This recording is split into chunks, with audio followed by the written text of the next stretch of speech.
കണ്ണനാർ വിദ്യാഭ്യാസ മന്ത്രി വി ശിവൻകുട്ടി അല്പം മുമ്പ് മാധ്യമങ്ങളോട് സംസാരിക്കുമ്പോഴും പറഞ്ഞു കൃത്യമായ നടപടിയെടുക്കും തുടങ്ങിയ കാര്യങ്ങൾ. ഇതൊരു എയ്ഡഡ് സ്കൂളാണ്. CPM-ന്റെ വിവിധ നേതാക്കളടക്കമുള്ള മാനേജ്മെന്റ് കമ്മിറ്റി നടത്തുന്ന ഒരു സ്കൂളാണ്. ഇതിൽ എന്ത് നടപടിയാണ് എടുക്കുന്നതെന്ന് തീർച്ചയായിട്ടും നമുക്ക് അറിയേണ്ടതുണ്ട്. മറ്റേതൊരു സംഭവത്തിനേക്കാൾ കൂടുതൽ ഇതിലൊരു അലംഭാവം പാടില്ല. കുഞ്ഞുങ്ങൾ പഠിക്കുന്ന ഒരിടത്താണ് ഇത് ഇത്രയും കാലം കൊണ്ടുപോയത് എന്നാണ്. ഒരാൾക്കും ഇതിൽ ഒഴിഞ്ഞു നിൽക്കാൻ കഴിയില്ല ഉത്തരവാദിത്തത്തിൽ നിന്ന്.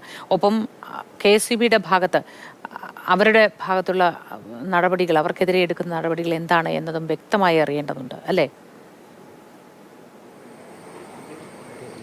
തീർച്ചയായിട്ടും സംബന്ധിച്ചിട്ട് വ്യക്തമായിട്ടുള്ള ഒരു വിശദീകരണം മന്ത്രിയുടെ ഭാഗത്തു നിന്ന്, സർക്കാരിന്റെ ഭാഗത്തു നിന്ന് ഉണ്ടാകേണ്ടതുണ്ട്. കാര്യം മന്ത്രി പറഞ്ഞതനുസരിച്ച് നമുക്ക് അതിൽ നിന്ന് വാക്കുകളിൽ നിന്ന് മനസ്സിലാക്കുവാൻ സാധിക്കുന്നത് ചിലപ്പോൾ പ്രധാന അധ്യാപികയ്ക്ക് ഒരു സസ്പെൻഷൻ നൽകിക്കൊണ്ട് ഒരു വിഷയം പരിഹരിക്കാൻ വേണ്ടിയുള്ള ഒരു ശ്രമമായിരിക്കാം ഈ പൊതു വിദ്യാഭ്യാസ വകുപ്പിന്റെ ഭാഗത്തു നിന്നുണ്ടാകാൻ സാധ്യത.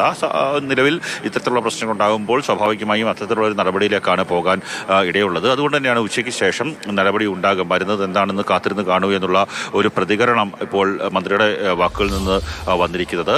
അതിൽ നമുക്ക് ലഭ്യമായിരിക്കുന്ന വിവരം, പ്രാഥമിക വിവരമനുസരിച്ച് പ്രഥമാധ്യാപികയ്ക്ക് ഒരു സസ്പെൻഷനിലേക്ക് കാര്യങ്ങൾ പോകും എന്നുള്ളതാണ് നമുക്ക് മനസ്സിലാക്കുവാൻ സാധിക്കുന്നത്. അതിനപ്പുറത്തേക്കൊരു കാര്യങ്ങൾ പോകുമോ എന്നുള്ള ഇത് കാത്തിരുന്ന് കാണേണ്ടതാണ്. മന്ത്രി പറഞ്ഞ മറ്റൊരു കാര്യം കൂടിയുണ്ട്. അതിൽ മന്ത്രി പറയുകയുണ്ടായി, ആ വാർത്താ സമ്മേളനത്തിൽ പറയുകയുണ്ടായി, ഈ വൈദ്യുതി ലൈൻ കട്ട് ചെയ്ത് മാറ്റി എന്നുള്ള ഒരു പ്രതികരണം മന്ത്രിയുടെ ഭാഗത്തു നിന്നുണ്ടായി. നമുക്ക് ആ ദൃശ്യങ്ങളിലേക്ക് കാണാം. ഇന്നലെ എങ്ങനെയായിരുന്നു അതിന് സമാനമായ രീതിയിൽ തന്നെ വൈദ്യുതി ലൈൻ ഇപ്പോഴും അവിടെ തന്നെയുണ്ട്. അവിടെ നിന്ന് കട്ട് ചെയ്ത് മാറ്റുകയോ ഒന്നും തന്നെ ചെയ്തിട്ടില്ല. ഇപ്പോഴും ഊഞ്ഞാല് പോലെ കിടക്കുന്ന ആ വൈദ്യുതി ലൈൻ നമുക്ക് ഇപ്പോൾ കാണാൻ സാധിക്കും. അത് കട്ട് ചെയ്ത് മാറ്റാനുള്ള നടപടി ഒന്നും തന്നെ ഉണ്ടായിട്ടില്ല. വൈദ്യുതി ലൈൻ എടുത്തു മാറ്റുന്നതും ശരിയല്ലല്ലോ. തെളിവ് എടുപ്പ് പോലെയുള്ള കാര്യങ്ങൾ, ഈ സംഭവം എന്താണ് നടന്നതെന്ന് പഠിക്കണം. അങ്ങനെ പല കാര്യങ്ങൾ ഉള്ളപ്പോൾ പെട്ടെന്ന് തന്നെ അത് എടുത്തു മാറ്റുന്നത് ശരിയല്ലല്ലോ. അത് തെളിവിന്റെ ഭാഗമായി അവിടെ ഉണ്ടാവേണ്ടതല്ലേ. മന്ത്രി എന്തിന്റെ അടിസ്ഥാനത്തിലാണ് അത്തരത്തിലൊരു പ്രസ്താവന നടത്തിയെന്ന് പിടികിട്ടുന്നില്ല. അല്ല, മന്ത്രി അത്തരത്തിലുള്ള പ്രസ്താവന നടത്തിയത് എന്താണെന്ന് മനസ്സിലാകില്ല. പക്ഷേ മന്ത്രി പറഞ്ഞ കാര്യം ശരിയല്ല എന്നുള്ളത് ധരിപ്പിക്കാൻ വേണ്ടിയാണ് ഞാൻ ആ കാര്യങ്ങൾ കാട്ടിയത്. ഇത് ഇന്നലത്തെ സമാനമായ രീതിയിൽ തന്നെ ഏതാണ്ട് 0.88 മീറ്റർ, അതായത് 3 അടിയിൽ താഴെ അല്ലെങ്കിൽ 3.5 അടിയോളം ഉയരം മാത്രമാണ് ആ സൈക്കിൾ ഷെഡും അതുപോലെ തന്നെ ഈ വൈദ്യുതി കമ്പിയും തമ്മിലുള്ളത് എന്നുള്ളത് റിപ്പോർട്ട് KSEB-യുടെ റിപ്പോർട്ടാണ്. KSEB-യുടെ റിപ്പോർട്ട് ഇന്നലെ ലഭിച്ചിട്ടുണ്ട്. ആ റിപ്പോർട്ടിന്റെ അടിസ്ഥാനത്തിൽ കൂടിയാണ് KSEB-ക്ക് വീഴ്ച പറ്റിയെന്ന് വൈദ്യുതി മന്ത്രിക്ക് തന്നെ സമ്മതിക്കേണ്ടി വന്നത്. ഇപ്പോൾ വൈദ്യുതി അനുമതി കൊടുത്തത് എന്നൊക്കെ പലരും ചോദിക്കുന്നുണ്ടായിരുന്നു. ഇത് ആരെങ്കിലും ആരോടെങ്കിലും അനുമതി ചോദിച്ച് കെട്ടിയ ഒന്നാകുമോ?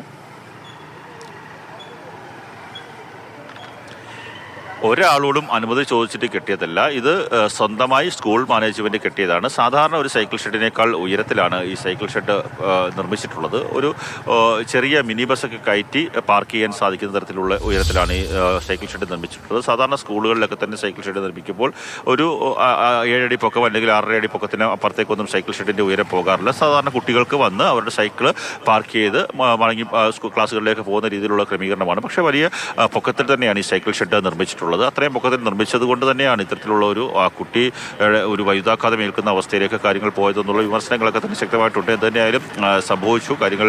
അത് അധ്യാപകരുടെയും ജീവനക്കാരുടെയും മാനേജ്മെന്റിന്റെ ഒക്കെ തന്നെ അനാസ്ഥയുണ്ട്. ഇതിൽ മന്ത്രിയുടെ, പൊതുവിദ്യാഭ്യാസ വകുപ്പ് മന്ത്രിയുടെ വാക്കുകളിൽ നിന്ന് നമുക്ക് വായിച്ചെടുക്കാൻ സാധിക്കുക, പ്രധാന അധ്യാപികയ്ക്കോ അല്ലെങ്കിൽ ഇന്നലെ ഈ സ്കൂളിന്റെ ഡിസിപ്ലിനറി ചുമതലയുണ്ടായിരുന്ന, അച്ചടക്ക ചുമതലയുണ്ടായിരുന്ന അധ്യാപകർക്ക് എന്തെങ്കിലും നടപടി എടുത്ത് അവരെ ആമുഖം രക്ഷിക്കാനുള്ള ഒരു നീക്കത്തിലേക്ക് കാര്യങ്ങൾ പോകുന്നു എന്നുള്ളതാണ് നമുക്ക് അനുമാനിക്കേണ്ടത്. എന്തിനായാലും എല്ലാവർക്കും നീതിയുക്തമായിട്ടുള്ള, ഈ കുടുംബത്തിന് നീതി ലഭിക്കുന്ന തരത്തിലേക്കുള്ള ഒരു പ്രതികരണം അല്ലെങ്കിൽ ഒരു തീരുമാനം സർക്കാരിന്റെ ഭാഗത്തു നിന്ന് ഉണ്ടാകട്ടെ എന്ന് നമുക്ക് പ്രത്യാശിക്കാം. കാര്യം ഇനിയൊരു കുഞ്ഞിനും ഇങ്ങനെയൊരു ദുരന്തം ഉണ്ടാകരുത്. കാര്യം മിഥുൻ എന്ന് പറയുന്ന 13 വയസ്സുകാരൻ, നമുക്ക് ആ വീട്ടിൽ നിന്നുള്ള ദൃശ്യങ്ങൾ കാണാം. ആ അമ്മയുടെ മുത്തശ്ശിയുടെ കണ്ണുനീർ നെഞ്ചത്തടിച്ചുകൊണ്ട് ഓരോ നിമിഷവും ഓരോ ആൾക്കാരെ കാണുമ്പോഴും അവൻ എങ്ങനെയായിരുന്നു സംസാരിച്ചിരുന്നത്, അവൻ എന്തായിരുന്നു തങ്ങൾക്ക്, അവൻ്റെ സ്വഭാവം എങ്ങനെയായിരുന്നു, ഇനി ആ കുഞ്ഞ് വരില്ലല്ലോ, എനിക്കെൻ്റെ കുഞ്ഞിനെ കാണണമെന്ന് അലമുറയിട്ട് കരയുന്ന ആ അമ്മയുടെ, ആ മുത്തശ്ശിയുടെ ഒരു വാക്കുകൾ നമ്മൾ കഴിഞ്ഞ മണിക്കൂറുകളായി, മുത്തശ്ശി കഴിഞ്ഞ ദിവസം മുതൽ തുടരുകയാണ്. ആശ്വസിപ്പിക്കാനുള്ള ശ്രമങ്ങളൊക്കെ വിഫലമായി പോകുന്നത്. കാരണം ആ അമ്മ ഏൽപ്പിച്ചു പോയത് ഈ മുത്തശ്ശിയാണ്, കാര്യങ്ങൾ നോക്കാനായി ഏൽപ്പിച്ചു പോയത്. അതൊക്കെ ആയിരിക്കണം അവർ ഓർത്ത് സങ്കടപ്പെടുന്നത്. ഇനി അമ്മ തിരികെ വരുമ്പോൾ എന്ത് മാനസികാവസ്ഥയോടെ ഈ കാര്യങ്ങൾ ഉൾക്കൊള്ളും തുടങ്ങിയ കാര്യങ്ങളെ പറ്റി ചിന്തിക്കുന്നുണ്ടാവണം. കണ്ണനിലേക്ക്